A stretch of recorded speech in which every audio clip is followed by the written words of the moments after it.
So recently, the Tate brothers, they were both standing next to a church in Romania, and they were just protesting. They were just protesting the Olympics. I find this so cute, bro, because I'm like, these guys are just like literally just two people sitting at a protest, and it's just so funny. But Habibi, like this is exactly what you need to be doing to combat these people that are trying to put you in the godless society. Like for those of you who are Muslim, don't be telling me like, "Oh, you're a Muslim, you can't be defending Christianity." The thing is that we're not defending Christianity here. We're defending the name of Isa, the Prophet Isa alayhi salam.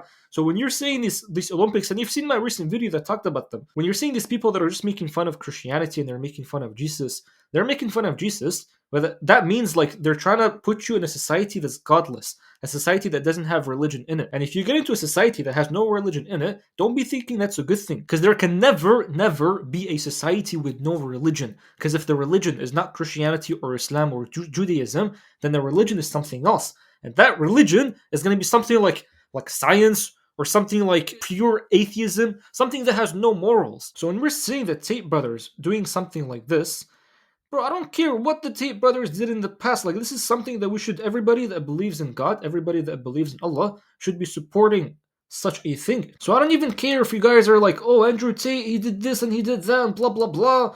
If you see a man that's standing up for a godful society, then you should stand up next to this man, regardless of this man's belief. Like, you can have your differences and stuff like that, but if someone is like preaching about God, that's a good thing. Now, what's so sad is that I don't even know how true this is, but it says that he was told he's gonna get arrested by the Romanian police and face up to 3 months in jail.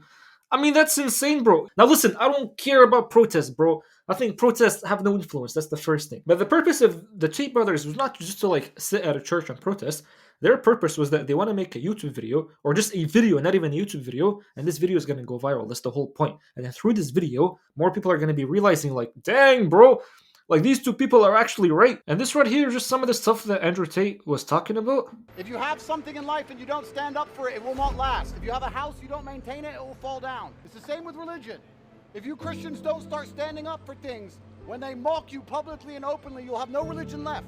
I mean, Habibi, why do you think a country like Japan, they don't like people that come to the country that are like multicultural? Like Japan only wants Japanese and that's it. It's because whenever you see someone who's like not Japanese going to Japan, like they ruin the culture, like they pollute it. They basically pollute it. And so this is what he's basically saying. Like if you're not going to be standing up for that, you're going to have so much pollution happening to society. And by society, we don't just mean like the people in Romania. We're talking about society like the entire world. Because nowadays the world in of itself is an entire society because of social media, like it connected everybody. And it's the man's job.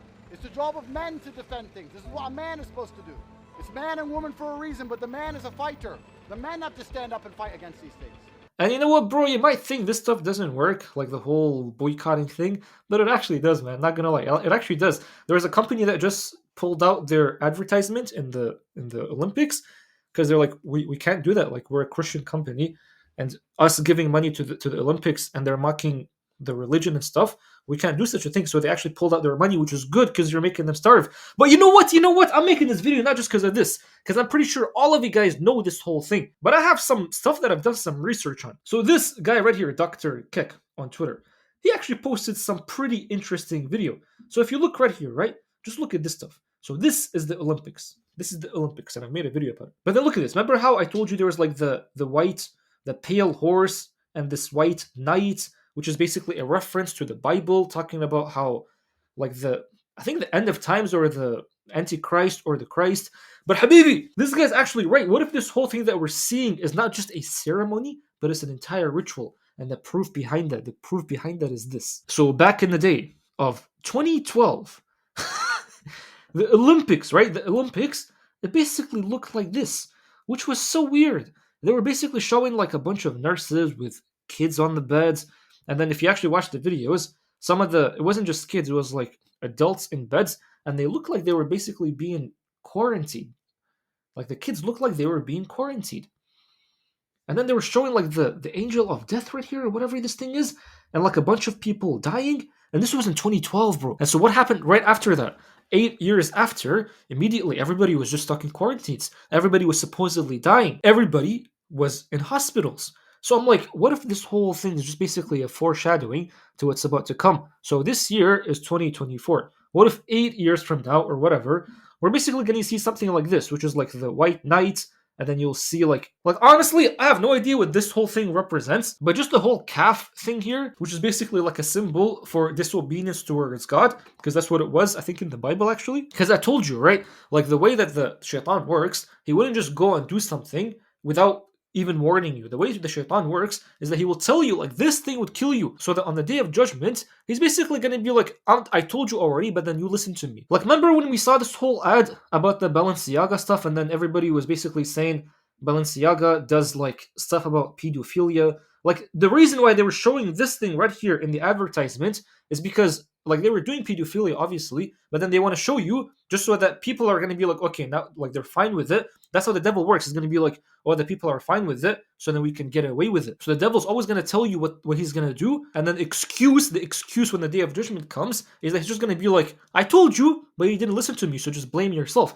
And that's why this is everywhere, by the way. That's why you see like the on the cigarettes packet that says don't smoke, smoking kills, and yet like people always buy cigarettes even though it says smoking kills. So this is the thing, when we're seeing this whole thing, don't be just thinking, oh yeah, like they're just mocking Jesus, so I should be angry, I should go protest. Sure, like we're protesting, like we're basically preaching a godful society as opposed to a godless society. But then what if this whole thing, bro, is just a ritual? It's not even a ceremony, it's just a ritual to foreshadow what's going to happen in the next few years. And not just to foreshadow, it's not just foreshadowing, it's basically telling you before they do the stuff that they do in the next few years. So this whole thing, bro, this whole thing is just basically a satanic ritual. That's all it is. It's not even a ceremony, man. It's just a satanic ritual. And why would they do it? Why would they do it at the Olympics? Because they know like most of the world is watching the Olympics, even though I don't. And I'm just thinking, actually, who even watches the Olympics? But that's the thing right here. Like the elite told you that this thing was coming 8 years later, and then they're saying that the Force Horsemen are coming. So I guess in the next, like in 2033, it's gonna start happening. And then if you just do like a quick research, like what are the four horsemen? Well, it says right here: conquest, war, famine, and death. To be honest, I didn't even know what famine means. It means a scarcity of food. English is my second language, bro. But bro, like if I had to make a prediction, in the next 4 to 9 years, that's what we're gonna be seeing.